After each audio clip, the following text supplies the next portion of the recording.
यो लामो समयसम्म धैर्य गरेर यत्रो सङ्ख्यामा साथीहरू बस्नु भएको छ। यसले पनि आगामी निर्वाचनमा यो क्षेत्रका काङ्ग्रेसहरू कसरी खट्नुहुन्छ भन्ने विषयमा यसले सङ्केत गरेको छ भन्ने मलाई लाग्दछ। यसका लागि म आभार प्रकट गर्न चाहन्छु। कारणले लाग्यो यो अहिलेको यो निर्वाचन साँच्चै नै एउटा गम्भीर परिस्थितिमा यो निर्वाचन हुँदैछ। नेपालमा नेपाली काङ्ग्रेसको नेतृत्वमा बनेको संविधान पटक पटक कम्युनिस्टको नेतृत्वको सरकार हुँदा, विशेष गरी नेकपाको सरकार हुँदा, केपी ओलीजीको कारणबाट वा कम्युनिस्ट सरकारको कारणबाट यो संविधान लिक बाहिर गइसकेको अवस्था थियो। अब फेरि जाने स्थिति आयो। लिक बाहिर भएन, यो संविधान देश बाहिरै जाने, यो भड्काउन पर्ने अवस्था छ। र कम्युनिस्टको सरकार हुँदा पहिला उनीहरूको बहुमतको सरकार हुँदैन थियो र यो पटक 2/3 नजिकको सरकार हुने बित्तिकै सारा विकासका रकमहरू यिनीहरूले आफ्नो कार्यकर्ताहरू पोस्नका लागि र नेताहरूले पैसा कमाउनका लागि भ्रष्टाचार जन्य क्रियाकलापहरू व्यापक रूपमा गरे र मुलुक टाट पल्टिन सक्ने स्थिति उन्मुख भइरहेको अवस्था छ। काङ्ग्रेसका नेता कार्यकर्ताहरूलाई देशभरि खोजी मुद्दा लाउने, खोजी कुटपिट गर्ने, खोजी बर्बाद गर्ने त्यो खालको अवस्था आयो। काङ्ग्रेस मात्र होइन, केपी ओलीजीको विरोध गर्ने त्यही पार्टीका नेता कार्यकर्ताहरूलाई कत्लयाम गर्ने प्रयास भयो। जुन कुरा त्यही पार्टीको तत्कालीन अवस्थाका दोस्रो अध्यक्ष प्रचण्डजी र वरिष्ठ नेता तत्कालीन समयको माधव नेपालजीले नै भन्नुभएको थियो। यो क्षेत्रबाट चुनाव हार्ने बेलामा पनि काङ्ग्रेसको नेता गिजा दाजुको आशीर्वादमा प्रधानमन्त्री बन्न पाएको माधव नेपालजी र उहाँले के भन्नुभएको थियो पार्लियामेन्टमा, केपी ओलीको नेतृत्वको सरकारको कारणले देशमा भ्रष्टाचार व्यापक बढ्यो, अधिनायकवादी शैलीमा शासन गर्यो, मुलुक असफल हुन लाग्यो, देशमा कोही माझी दाइ छ भने बचाइदेऊ भनेर पार्लियामेन्टमा भाषण गर्नुभएको थियो। यो उहाँले भन्नुभयो र दोस्रो दर्जाको अध्यक्ष प्रचण्डजीले यही कुरा भनेर चाहिँ 19 बुँदे विरोध पत्रमा हामीले सिग्नेचर गर्नुभएको थियो। यो परिस्थिति हामीले हेरेका छौँ र अहिले यो 2/3 नजिकको सरकारको व्यापक क्रियाकलाप हेरेपछि अब यो देशमा जनताका मौलिक हकहरू समाप्त हुने भए, संवैधानिक अङ्गहरू निष्प्राण हुने भए र केपी ओलीजी सरकारका तीनै अङ्गको प्रमुख बन्न कोसिस गरे र यहाँ कुरा उठेको थियो। फ्रान्सको लुई 14औंले आई एम द स्टेट भनेर बोल्ने गरेका थिए, केपी ओलीजी त्यही भन्न थाले। अब यो गम्भीर परिस्थितिमा, यो अप्ठ्यारो परिस्थितिमा यो देशको संविधान जोगाउन, यो देशका जनताको हितमा काम गर्न, प्रजातन्त्रलाई जोगाउन, जनताका नैसर्गिक अधिकार जोगाउन, विकास गर्न, अन्य अत्याचार हटाउन नेपाली काङ्ग्रेस चुनाव जित्न जरुरी हो। यदि काङ्ग्रेसले चुनाव नजित्ने हो भने कसले जित्छ त भने त्यही केपी ओलीजी फेरि सरकारमा आउने हो। यो पटक त यस्तो अवस्था भयो, अब अर्को पटक चुनाव जित्दा के हुने हो यो कल्पना गर्न सक्ने अवस्था छैन। त्यसैले नेपाली काङ्ग्रेसले यो परिस्थितिलाई अत्यन्तै गम्भीरताका साथ अध्ययन गरेर, राष्ट्रिय अन्तर्राष्ट्रिय परिस्थितिलाई हेरेर अबको चुनाव काङ्ग्रेसले जित्नै पर्छ। यो जित्नका लागि हामीले अहोरात्र खट्नुपर्छ, घर घरमा जानुपर्छ, जनतालाई भेट्नुपर्छ, नागरिकलाई भेट्नुपर्छ, व्यक्तिलाई भेट्नुपर्छ र भेटेर आफ्ना कुरा पनि भन्नुपर्छ।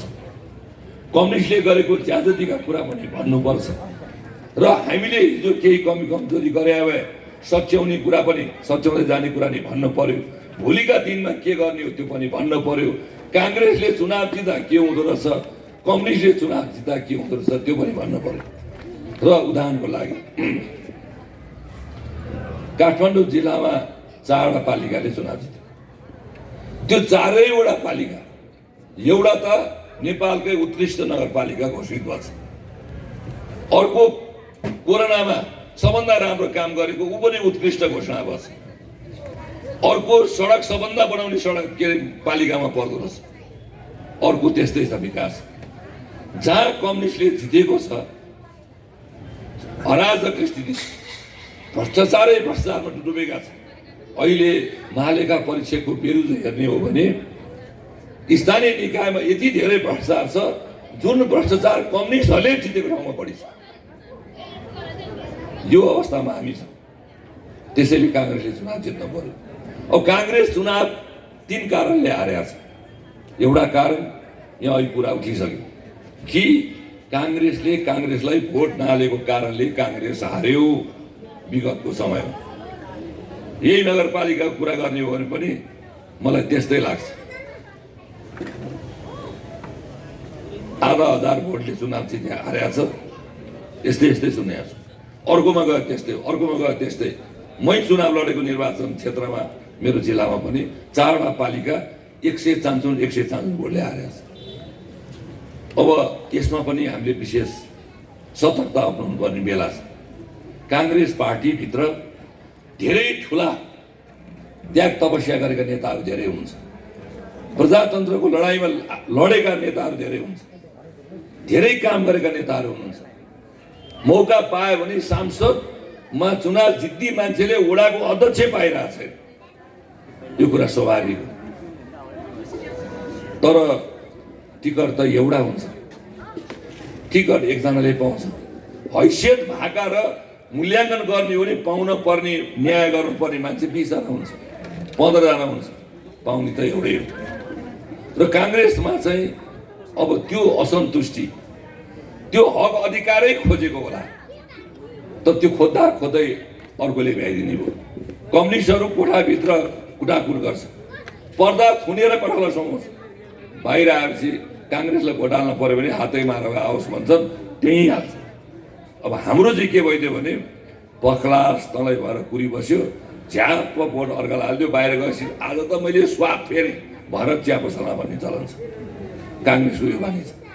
र यो मैले अहिले भने केही हदसम्म बाध्यता पनि जस्तो पनि देखिन। तर अब हामी यसरी एकले अर्कालाई प्रतिशोध चाँदेर हाम्रो कुँडिएको मन मतदान गर्ने बेला विस्फोट गराएर हामीमाथि केही अन्याय भएकै होला, त्यो कुरा चुनावमा आफ्नै पार्टीलाई चुनाव हराएर अब हामीले फुर्सद पाउने स्थिति छैन।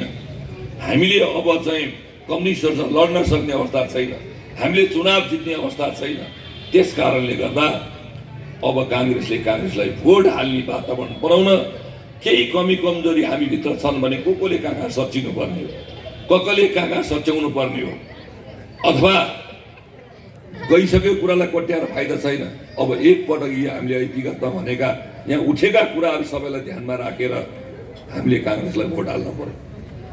कम्युनिस्टहरू जति कराए पनि केपी ओलीजीको पार्टी एमाले पार्टी हाम्रो चाहिँ अहिले सशक्त चाहिँ विरोधमा उत्रेको पार्टी, जसले सबै पार्टी मिल्यो भने हामी चुनाव जित्छौँ भनेर गफ दिएको छ। तर उहाँको मनोबल र उहाँको हिसाब किताब उहाँलाई थाहा भइसकेको छ कि उहाँलाई हरियो चिन्नै देखेन नहुने भइसक्यो अहिले। उहाँले मतपत्र निर्वाचन आयोगले हरियो बनायो, यो हुँदैन भने के? अब उहाँलाई हरियो देख्न नहुने भइसक्यो, रुखै देख्न नहुने भइसक्यो।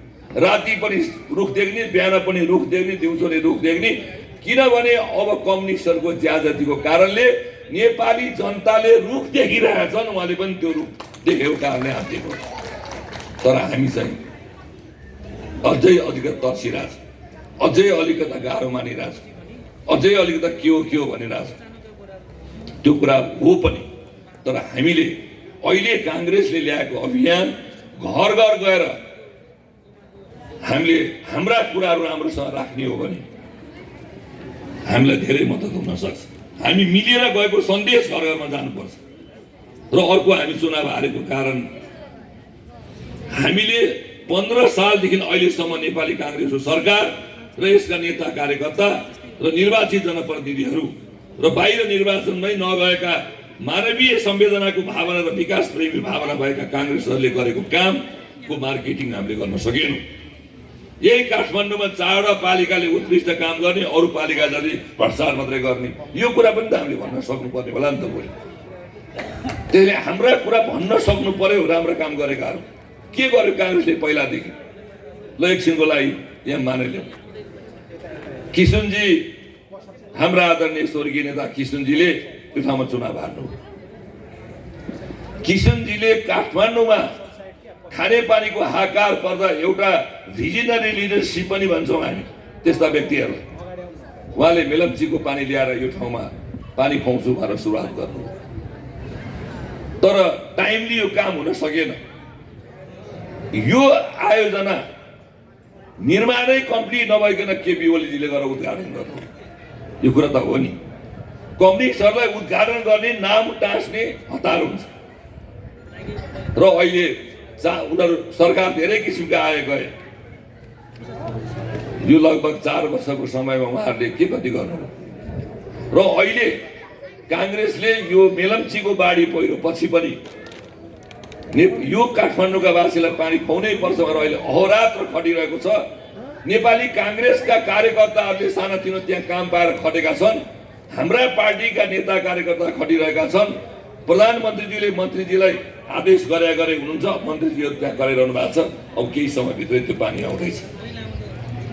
किशनजीले सक्ने बेलामा किशनजीको आफ्नो एउटा भिजन, काङ्ग्रेसको नेताको एउटा भिजनले यो ठाउँमा चुनाव हराएका जनतालाई पानी खुवाउनको लागि यत्रो कार्यक्रम उहाँले लिएर आउनु भएको छ।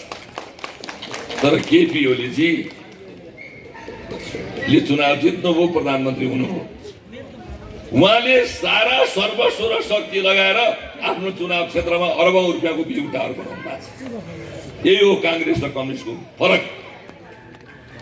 गणेश मानजी प्रधानमन्त्री चाहिँदैन भनेर चाहिँ उहाँ हिँडिरहनु भएको छ। कम्युनिस्ट पार्टीका नेताहरू सत्तामा अड्नको लागि आफ्नै पार्टीका नेता कार्यकर्तालाई कत्लयाम गरेर चाहिँ अब सिद्ध्याउन लाग्यो भएर पार्टी फुटेर बस्या हो। काङ्ग्रेस र कम्युनिस्टका नेतामा त्यति फरक छ। हामीले यो कुरा घर दैलोमा गएर भन्न पर्ने हो कि होइन? त्यसकारणले अब हामी अर्को एउटा कारण, कम्युनिस्टले गरेका ज्यादती, फटाए, झुक्क्याउने काम जे छ त्यो कुरा जनतामा गएर हामीले त्यसलाई चिरफार गर्न सकेनौँ, त्यसलाई भण्डाफोर गर्न सकेनौँ। उनीहरूले जे भने हामी त्यही पत्याइदिने, जनताले पत्याइदिने, त्यो कुरा चाहिँ हामीले यथार्थमा भन्न सकेनौँ। त्यो कारणले पनि हामी चुनाव हार्यौँ। तर अब गजब छ, सोझाको साथ दैव भने जस्तै कम्युनिस्टका नेता कार्यकर्ताहरूले नै कम्युनिस्ट नेता फटाओ, कम्युनिस्ट नेताहरूले भ्रष्टाचार गरे, कम्युनिस्ट नेताहरूले चाहिँ देश लुटे, अधिनायकवादी शैलीमा शासन गरे भनेर उहाँहरूले भनिरहनु भएको छ। देशभरि भनिरहनु भएको छ। एमालेका नेता कार्यकर्ताहरू नथाक्ने गरेर प्रचण्डजी र माधव नेपालजी लगायत अरू केही कम्युनिस्टका विरोधलाई विरोध गरिरहनु भएको छ। उहाँहरूले केपी ओलीजीहरूको सतोश्राव गरिरहनु भएको छ। काङ्ग्रेस कति बलात्, काङ्ग्रेस कति शिष्ट। यदि शिष्ट हुँदाखेरि पनि हाम्रो सभापतिले फेरि हामीले प्रमुख प्रतिपक्षलाई समेत पनि शिष्ट भाषामा मात्रै आफ्ना कुराहरू राख्नु, गाली गलौज नगर्नु भन्नुहुन्छ। अनि केपी ओलीजी प्रधानमन्त्री भएर अरिङ्गालको गोलो बनेर विरोधीहरूलाई झम्टब दिनुहुन्छ। काङ्ग्रेस र कम्युनिस्टको त्यही फरक छ। यो कुराहरू जनतालाई हामीले भनेको नभनेको घर घर गएर भन्नु पर्यो नि। र यति मात्र होइन, हामी जनताको घर घरमा जाँदा हामीले चाहिँ ती जनताहरूको तत्काल समस्या के छ, कसैलाई अनावश्यक रूपमा मुद्दामा झुल्याएको होला, कोही गरिबीको कारणले उपचार गर्न नसकेर बस्या होला, कोही एक बोरा चामल नपाएर चाहिँ बिहान बेलुका खान नपाएर बस्या होला, कसैको घर छेउमा ढल गनाएर दुङदुङदी भइरहेको होला, कसैको धारामा पानी नआइरहेको होला, कसैको छिमेकीले कम्युनिस्टहरूले कम्युनिस्ट नभए बापत त्यहाँ आतंक गरेर दुःख दिइरहेको होला। ती जनताहरूको संरक्षण काङ्ग्रेसले गर्नुपर्दछ। चाहे त्यो काङ्ग्रेसै किन नहोस्, काङ्ग्रेस बाहेकै कोही होस्, कम्युनिस्ट वा एमाले वा कोही भए बापत जसले दुःख पाइरहेको छ उसलाई साथ हामी किन नगर्ने? यसको मतलब काङ्ग्रेस जनताको समस्यासँग जोडिनु पर्यो, जनताको विपत्तिमा गाँसिनु पर्यो, जनतालाई अप्ठ्यारो पर्दा साथमा उभिनु पर्यो। त्यो काम नेपालको इतिहासमा काङ्ग्रेसले सधैँभरि गरिरहेको छ। चाहे बाढी पहिरो होस्, चाहे भूकम्प होस्, चाहे चाहिँ अरू खाले प्राकृतिक विपत्ति होस्, आगजनीको काम होस् वा अरू यो प्राकृतिक विपत्ति होस्, नेपाली काङ्ग्रेसका नेता कार्यकर्ताहरू देशभरि काम गरेर हिँडेको छ। आफ्नै निजी पैसा सङ्कलन गरी गरी ती विपदमा परेका मान्छेलाई सहयोग गरिरहेको पार्टी नेपाली काङ्ग्रेस। तपाईँहरू भन्नु होला त पनि एउटा पार्टीको कार्यकर्तै होस्, तैँले के गरेस् भन्नुहुन्छ भने म शानदारसँग आफ्नो कुरा राख्न सक्छु। सिन्धुपाल्चोक जिल्लामा मात्रै होइन, धेरै जिल्लामा हामी काम गरी हिँडेका छौँ। चाहे भूकम्प आओस्, चाहे बाढी पहिरो आओस्, चाहे कोरोना आओस्, कुनै पनि सरकारले भन्दा काङ्ग्रेसले हामीले बढी काम गरेका छौँ। चाहे यो देशमा अक्सिजनको आकार पर्दा तपाईँलाई थाहा छ, एउटा अक्सिजनको सिलिन्डर सरकारले ल्याउन सकेन। यो नेपाल देशमा विदेशबाट सबभन्दा पहिला अक्सिजनको सिलिन्डर काङ्ग्रेसले ल्याएको हो, हामीले ल्याएका हौँ। त्यसको नेतृत्व मैले गरेको। काङ्ग्रेसले यहाँ हजारौं सिलिन्डर बाँड्यो। यहाँ यही क्षेत्रमा अहिले भइरहेका साथीहरूले पनि यो काम धेरै गर्नु भएको छ। हामीले धेरै गर्यौँ, कसैले त्यहाँ नाम लेखेनौँ। त्यो बेलाको सरकारमा भएको एउटा मन्त्रीले 7 वटा सिलिन्डर कहाँबाट खोजेर ल्याएको थियो, आफ्नो फोटै टाँसेको छ। हो कि होइन यो कुरा? हामीले कहाँ टाँस्यौँ? मलाई तपाईँहरूले चाहिँ यो अहिले चाहिँ शारीरिक रूपबाट अशक्त हुनुहुन्छ, अशक्त हुनुहुन्छ। के हो अशक्त? म अब भोलिदेखि मलाई अशक्त नभन्नु होला। किन अशक्त? सशक्त भन्दा मैले के काम कम गरेर हिँडेको छु, कहाँ खटेको छैन मलाई अशक्त भन्नु। मैले सुरुमै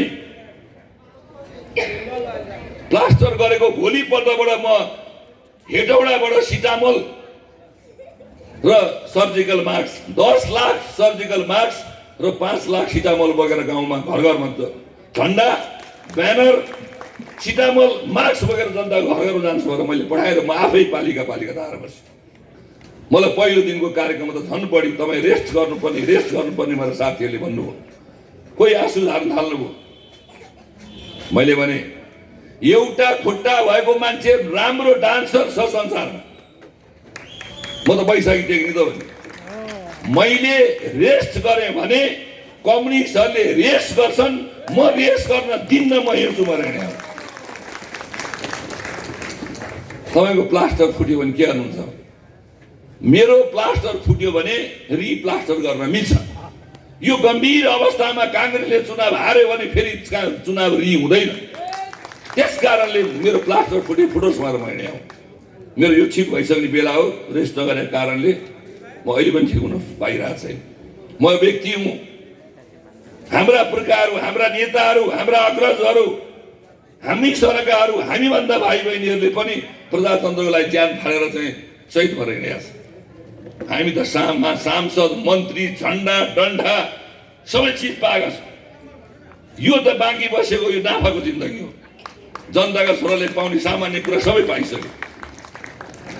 त्यो पनि म काङ्ग्रेसको रगतको छिटा नभए परिवारको मान्छे, न सबै पञ्च, सबै गोर्खा परिषद। मेरो क्षेत्रमा काङ्ग्रेसको जमानत जगत भएको ठाउँ हो। त्यो ठाउँबाट आएको मान्छे म।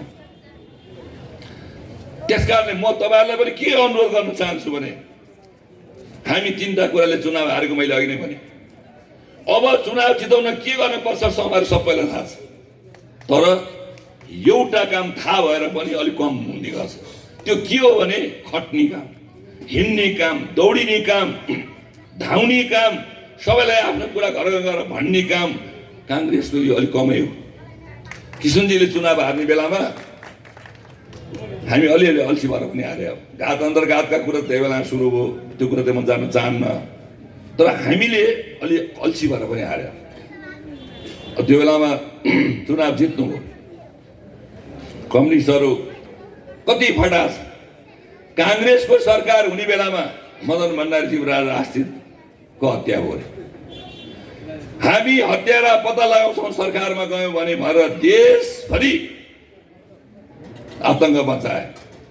यहाँ रत्नपारको बार पनि एउटै राखेन। गाडी तोडफोड गरे, आगजनी गरे, अनेक गरे। कम्युनिस्ट पार्टीका एमालेको पटक पटक यो देशमा सरकार बन्यो। महामहिम विद्यादेवी भण्डारीज्यू उहाँकी धर्मपत्नी राष्ट्रपति हुनुभयो। शेरबहादुरजीले बोलेको कुरा मैले त बुझिनँ भन्नुभयो एक दिन।